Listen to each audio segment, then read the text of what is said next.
in this instance.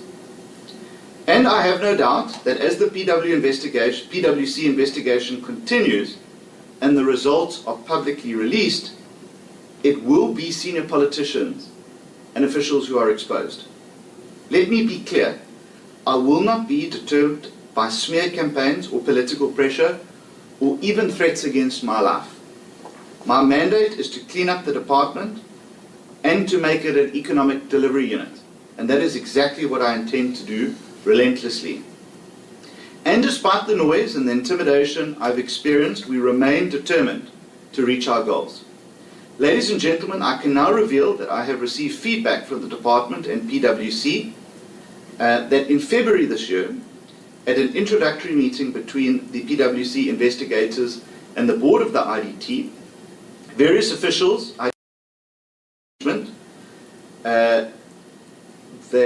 and trustees who were appointed prior to my tenure made unjustified demands as prerequisites to cooperating with the investigation.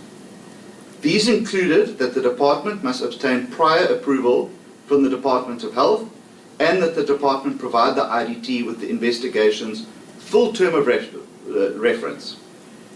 They stated the view that the department has no legal right to arrange for the investigation by PwC, demonstrating a shocking disregard for accountability. This is documented in the minutes of the meeting that I have now obtained. In a briefing with the PwC investigations on this last Friday, they informed me that as a result of the delay caused by these demands, they have only just received documentation from the IDT a day or two earlier, and that the information that they had requested was in fact incomplete. If there is nothing to hide, why not comply with an investigation which will help to reveal the truth? I am further advised that the investigation is only 25% complete despite starting in January of 2025. It should have been completed already, and had it not been for these delays. However, I do believe that the final report will be made available to myself as the Minister by the end of May 2025, whereby I will make it available to the President, Public and Cabinet. This past week, following a formal application to the Master of the High Court, 5 new trustees have now been appointed to the IDT, on top of the 2 ministerial appointments that were made earlier, ensuring that there are no vacancies at the IDT for the first time in more than 18 months, or since October 2023. The board now has the legal standing and institutional strength to fulfill its governance obligations and provide the required oversight. An application has now been launched against myself and the board in the Gauteng High Court by 2 entities where they seek to suspend and then set aside the appointments of the 5 members who filled the vacancies on the IDT board. This despite how urgently these appointments are needed in the circumstances. The application is, however, based on meritless grounds, and I'm fairly confident that it will be dismissed. I will be responding to them formally in due course in those proceedings.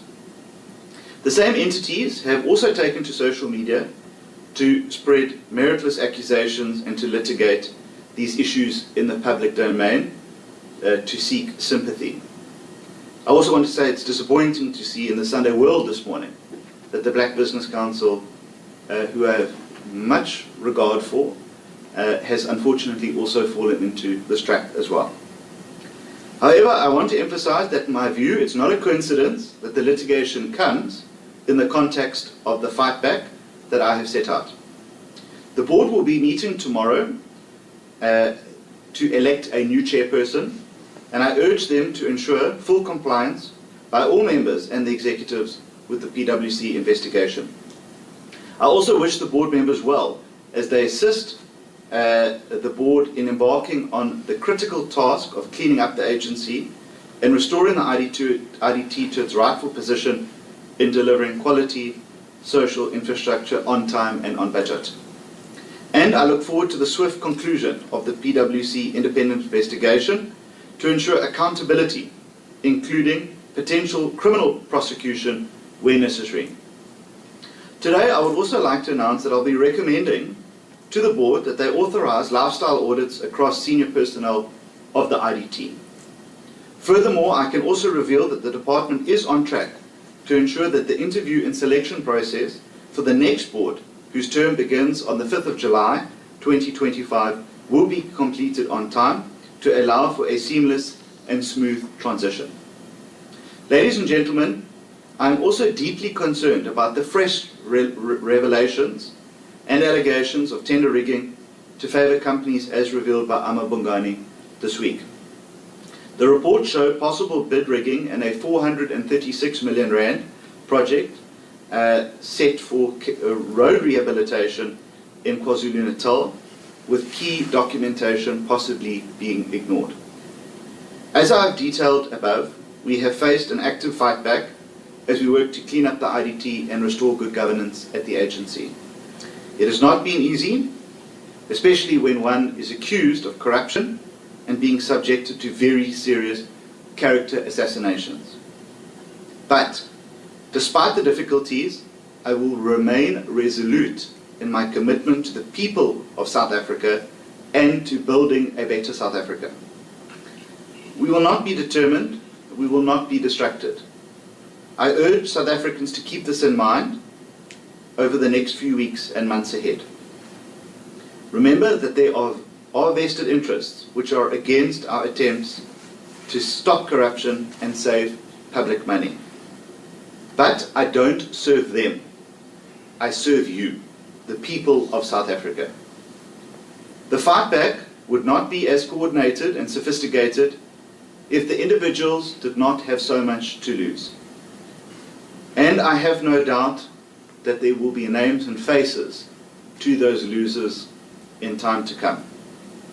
But despite the political noise, the fight back, and the manufactured outrage, I am proud to say today that progress is being made. We now have a fully appointed board capable of performing all of its functions. We have a credible, independent investigation that is underway. And we have a department and an executive authority who is determined to root out corruption, and a public that deserves nothing less. I want to thank all of those public officials, those people who have been brave enough to come forward